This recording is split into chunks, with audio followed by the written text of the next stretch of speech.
You mentioned you think there are legitimate parts of the Black Lives Matter movement. I think you touched on one, which was police brutality, the state acting effectively as judge, jury, executioner for these people. I mean, is there any other part of it that you think is legitimate? I think, by the way, also, we've got to be very careful about this. I've been going to America for about 20 years. I've always thought, I think, like every outsider who looks at America, that, gosh, do they have deep problems? I mean, every country does. They do have they have a racial problem that I would submit we certainly don't have in the same manner, and I don't think we have the same ferocity in a country like Britain. And there's lots of historical reasons for that. I don't like the transplanting of a particular form of racial grievance in one country to another country. I think it's an imperfect match to lay specific American problems on a country like Britain. And I think it does us a disservice. But I think it's also important that people have a correct view of what actually is happening in America. And what is not happening is, as a lot of people have been presenting it, that the police are just allowed to kill black people. And I'm not exaggerating this. A prominent black politician in the States was quoted not long after the Minnesota incident saying, our children are not safe walking in the streets. They don't know when they'll be gunned down by a police officer. This is a deep disservice to American police officers. I hold no special love or admiration. I have no special connection with the American police force. They operate in the most highly weaponized country in the world. They never know when they pull over a car whether the person is going to reach into a glove compartment and have a gun. They have far bigger, for all sorts of historical reasons we can go into, they all have specific issues surrounding the Second Amendment, which means that they have a highly militarized citizenry, which means that they have a highly weaponized police force. There are something like 10 million interactions a year between the general public and the police in America. And I think, as my friend Sam Harris said in a very, very measured and intelligent podcast, which he released a couple of weeks after Minnesota, as he said, this country cannot be on the precipice that every single one of those 10 million interactions every year goes well. And I fear that there has been a perception that's been pumped out there about what is happening with American policing, which is actually skirting around being able to address the problems that have been highlighted, and is going to this unbelievably wide attack on American policing as a whole, has already turned into massive uptick in gun ownership. The sales figures show this, and anecdotally, I have liberal friends in America who now are buying guns for the first time. A friend told me the other day that she tried to get hold of somebody to teach her how to use a gun, and the answer machine message at the gun school said, "Don't even try to get an appointment with us before the end of November." This isn't good news. But it's also the case this is happening not because of some imaginary...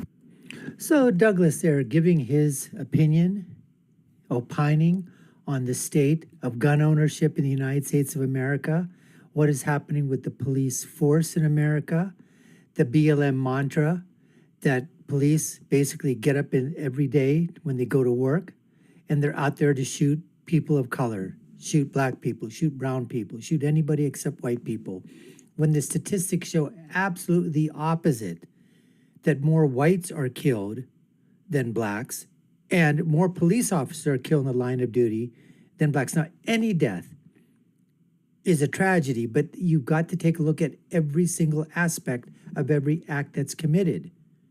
Just like they remember the hands up, don't shoot, hands up, don't shoot. That was a complete farce, but it was peddled by the mainstream media and went worldwide till it was proven. It took a court case. Even now there's people that that still believe in, hands up, don't shoot, hands up, don't shoot. Now, one thing about Douglas, I may have misunderstood him I'm not really sure, but I think he sort of chose his words a little bit wiser when he said he has no affinity or any love for the American police force. I think I have tremendous love, tremendous respect, tremendous admiration for the men and women in blue. Every single freaking day, putting their lives on the line, young, middle-aged, elderly, whatever they are in the police age, you know what I'm talking about. Split-second decision, they've got to make life and death decisions. Now, the other thing, and I'll leave it at this, is that when Doug was saying that the proliferation of gun sales in America, he mentioned a friend of his getting a gun, wanted to get some training. It was going to take a long time for her to get the training. But I think Douglas was intimating that gun ownership, gun sales, the proliferation of guns in America is a bad thing. I completely disagree with Douglas if that's his position. What I'm going to try to do is find out. I haven't seen too many videos of Douglas talking about the Second Amendment for or against. I'm going to do some research, see if I can find some, but we're going to get back to Douglas's interview just in the next few seconds. But before we do so, we just want to let you know this is what we have on tap here today for you folks today. Douglas Murray with an interview with Political Joe on the Dr. Nasir Shaikh Show. I'm your host, Dr. Nasir, where I give you my political prescription from my political perspective of what happens when everything collides. Social media, religion, culture, politics, government, Second Amendment, First Amendment. Let's get back more of the interview with Doug Murray. Here in the heads of American people, but because you see, for instance, in New York, a doubling, I think it was, of gun crime every week through July, August.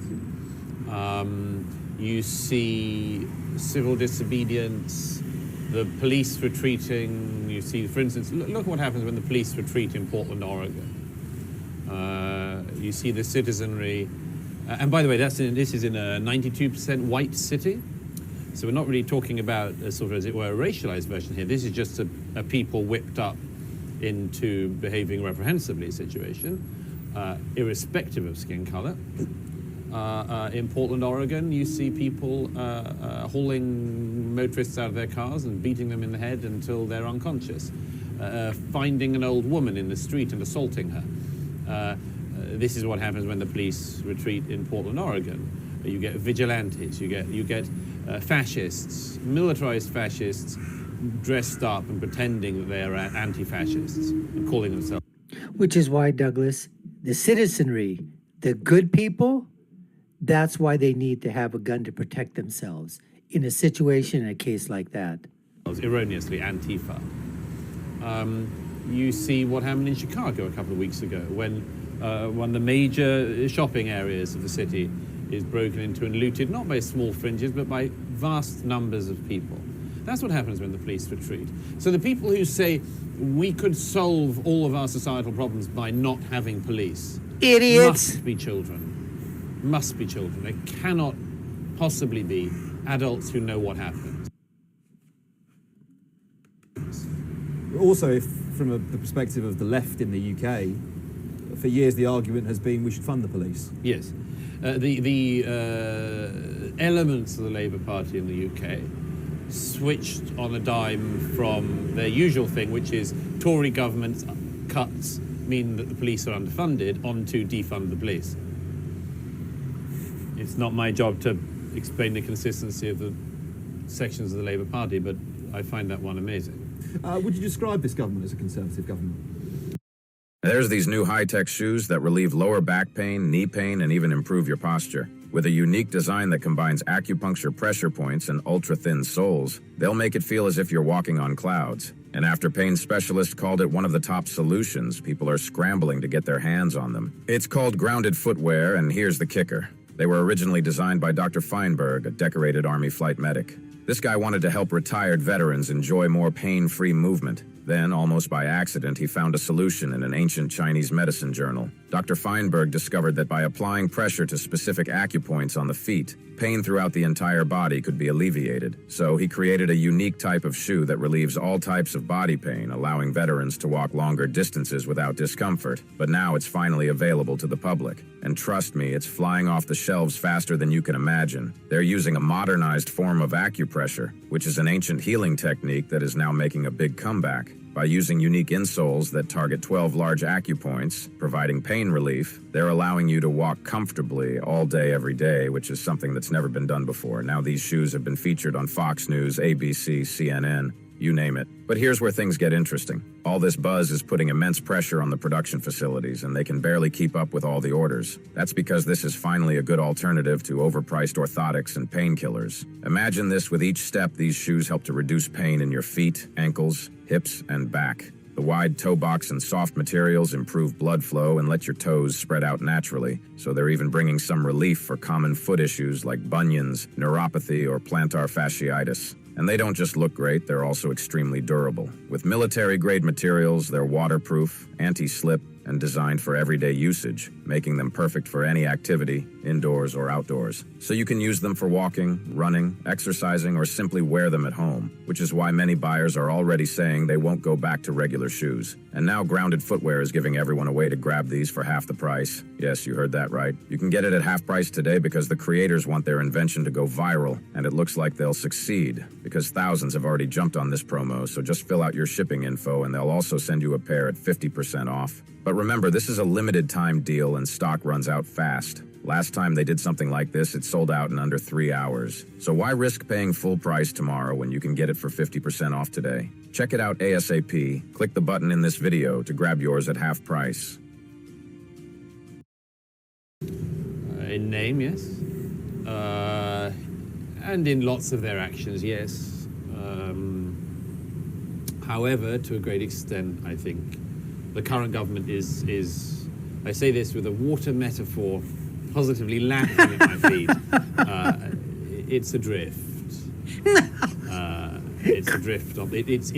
It's pulled and pushed around on the waves of the time. Now, Let's keep going. Keep going, Douglas. Keep going. Exploit this metaphor till you're drowning in it. God, he's good. I'll tell you what I think happened. I think Boris Johnson came in. He's got lots of very good instincts. He's a liberal conservative, and he came with lots of good instincts. I think he was knocked sideways by the COVID issue, and I think then his personal health obviously has knocked him badly. I think it's taken him a lot longer to recover than anyone wanted to admit. I think we're starting to get the old Boris back, but it may not be completely what he was. I'd like to think it will be, but it's definitely taken longer than anyone thought. A criticism of that is that's what government is like. I wrote this in one of the papers the other day. This is what government's always like. If you'd said to Tony Blair in 1997, you may think you're going to do X, Y, and Z, but in fact you'll be drawn into a load of wars in the Middle East. I think Tony Blair would have said, how does that happen? So government is always like this. You come in expecting to do a set of things, and then events happen, and you're bashed around, and you have to find a way through it. So I don't think we can have endless sympathy for any government flailing. You should expect to face problems and unforeseen circumstances. This is especially unforeseen. My concern about it is that it seems that the inclinations that would normally make conservative government behave in a certain way seem to be absent. The obvious one is... Give us an example, that Doug. The answer to everything is more spending. That's traditionally not been a conservative answer. Conservatives tend to favour fiscal prudence over fiscal irresponsibility. But the justification for that obviously is we're in highly unusual times. I'm simply, on that basis, I'm very concerned that we have run up a debt that's unknown in peacetime for a pandemic that now appears not to be as serious as we thought at the beginning, a virus that isn't as lethal as we originally feared, and which may well happen again. I mean, we've had 3 such viruses from China in the last decade. Do we run up World War II levels of spending each time this happens? I don't see how we can. And I think we probably said when we last spoke, virtually, The worry in all of this is that this is just some kind of prelude, and the main event's coming. Well, we'll stop the interview there. I just wanted to go over a couple of points that Douglas made. Boy, was Douglas right about the excessive spending levels that were going on in COVID. And the government's just spending like crazy. The debt rising by the trillions.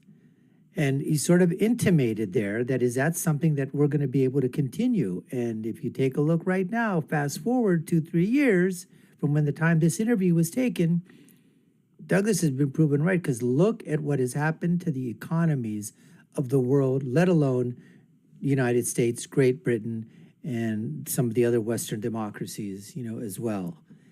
It's been unbelievable with the inflation, with the high rise in every single thing, from food items to gas to energy to clothing to, you name it, cars, airline tickets, gas, oil, everything, sky high, up tens of percents, inflation nearly hitting double digits. It's sort of being, coming down, but very, very slowly.